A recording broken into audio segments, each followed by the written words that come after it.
Nakakangilong ingay galing sa pagkaskas ng mga palas semento, ingay ng makina ng mixer, ingay ng bawat mabibigat na yapak ng mga paa, ingay ng sabay-sabay na pagsasalita, at tila ang maaliwalas na hangin ay napalitan ng alikabok at amoy ng pawis ng mga Kristiyanong tulong-tulong sa pagbubuhat ng mabibigat na buhangin, semento at graba.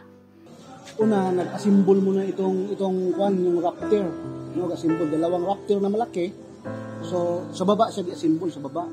So, after na asimbol yung raptor na yon, so, giakyat dito sa taas. So, tulong-tulong sa mga kapatiran, no, lahat ng kapatiran, babae, lalaki, nagtulong-tulong para maakyat yung dalawang raptor, no, dahil mahaba eh. Kung ito eh, 16 meters. So, tulong-tulong, no.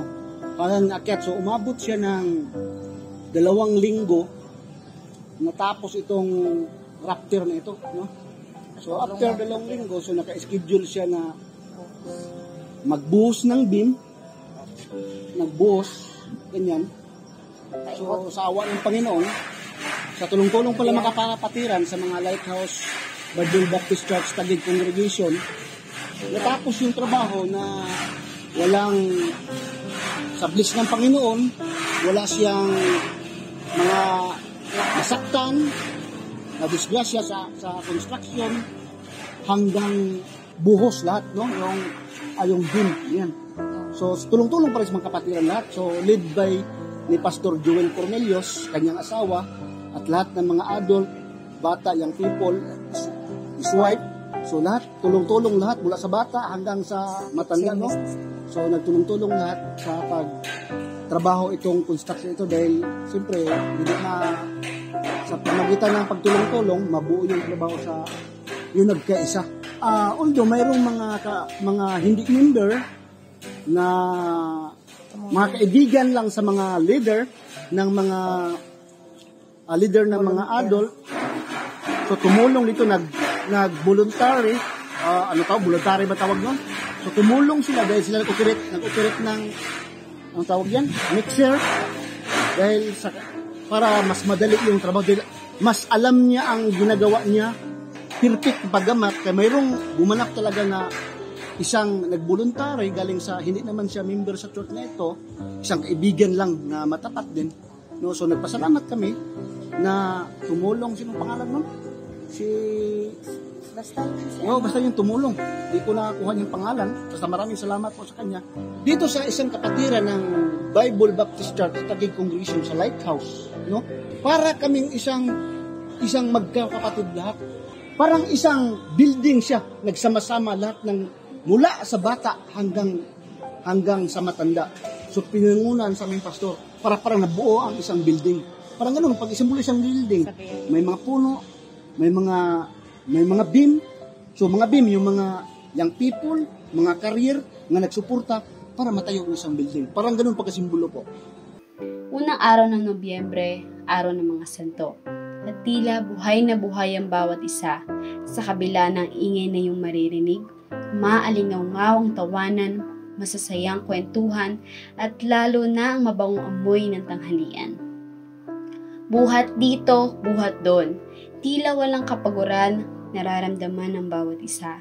Tirik na tirik ang araw, ngunit tirik na tirik din ang lakas ng bawat isa. 2 linggo ang pahinga ko, 2 linggo rin ang nakintibing ko.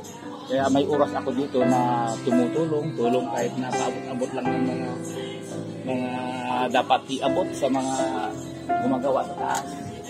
Ayun, malaking bagay para sa akin yun. Parang masaya ako na ilaan ang oras ko dito na tutulong dito sa construction sa ating building.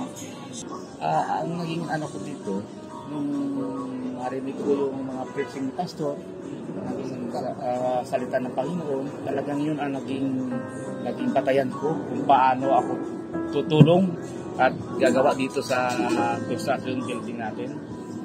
Masaya sa akin na tumulong. Hindi ko ramdam yung pagod na aking kahit na magkasugat-sugat yung kamay ko. Pero ang saya ko na maging kasama yung mga member na tulong-tulong. Kita mo kanina talagang kung tuusin yan, Hindi dapat matapos ng ganito yun eh. Kung ang member natin ay hindi katulong pagtulong-tulong. Halos lahat kasi andito. Talagang buhos ang suporta nila natin sa ating requisite. Sa pagsubok mayroon po. Talagang hindi nawawala yun. Pero sa biyaya ng Panginoon, napagtagumpayan namin yung aming problema na dumating sa amin. Pagsubok na nagkasakit. Ayun, nasubukan na naranasan ko ang maging positive sa COVID eh. Ngayon, kahit wala akong asymptomatic ako, nandoon yung takot mo rin eh na maranasan mo yung naging nakikita mo sa TV na talagang naghihirap yung mga may sakit na gano'n. Ngayon, sa biyaya ng Panginoon, papasalamat ako, wala akong naramdaman. Nakakatulong ito sa akin. Parang naging matibay ang aking pananampalataya. Hindi yung sukatan yung yung paghihirap mo, pero talagang pagkakanito pala na talagang ang puso't isipan mo ay totoo, talagang ibubuhos mo yung lakas mo at lakas ng katawan mo. Kahit may mga baguhan tayong members, ayun, talagang andoon yung natin talagang todo suporta yung mga bagong members natin. Kaya tayong mga datihan, talagang pupursige ka rin na ipakita mo yung mo, na talagang dapat huwag tayong magpabaya sa gawain na dito sa atin, sa Christian natin. May mga baguhan nga na talagang buhos sila eh. How much more na tayo na mas nauna. Ang mensahe ko lang sa mga kapwa ko members dito sa Taguig, patuloy lang tayo. Patuloy tayong sumuporta sa gawain ng Panginoon. Huwag tayong padadala o huwag tayong manghina sa ating pananampalataya.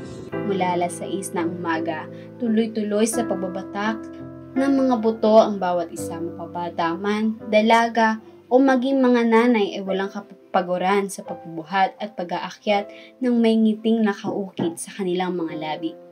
Masayang kwentuhan habang ang mga kamay at paa ay patuloy na nag-aabot ng balde-balding semento, walang pakialam kung marumihan man ang kasuotan.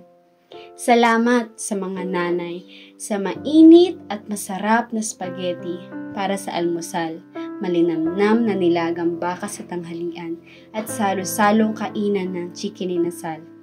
Sa buong araw, ating pinagdiriwang ang masaya at masiglang araw ng mga santo ng sama-sama at nagkakaisa. Malaking tulong din para sa akin yung napabilang ako sa kitchen ministry. Tsaka ramdam ko yung ministry namin ngayon.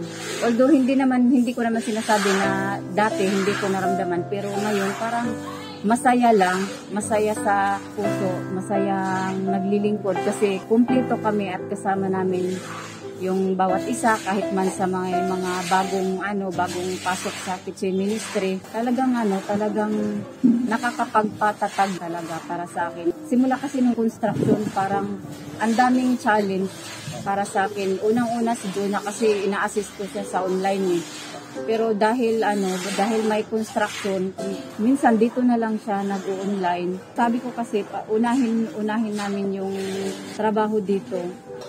Minsan kasi may mga panahon na parang tinatamad ka, pero pag nakita mo yung kapatiran na kasama mo, naglilingkod, parang ka rin, nabibuild ka rin.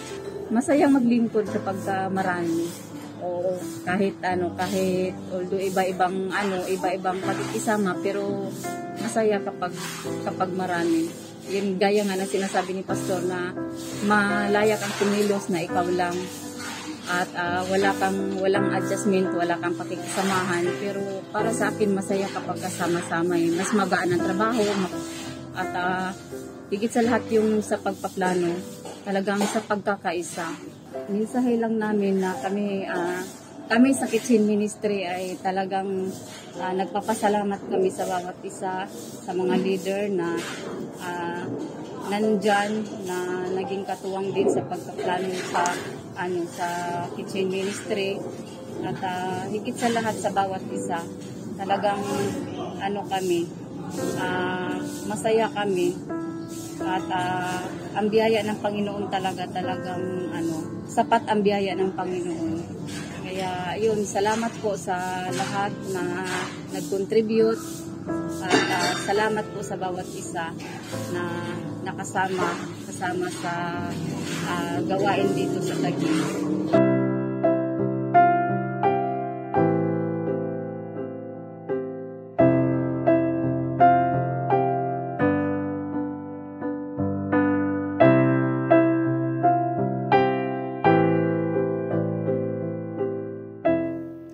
Lahat ng pagkilos ay tungo sa ikatatatag at kalakasan ng buong eklesiya. Tanging sa biyaya lamang ng ating Panginoon.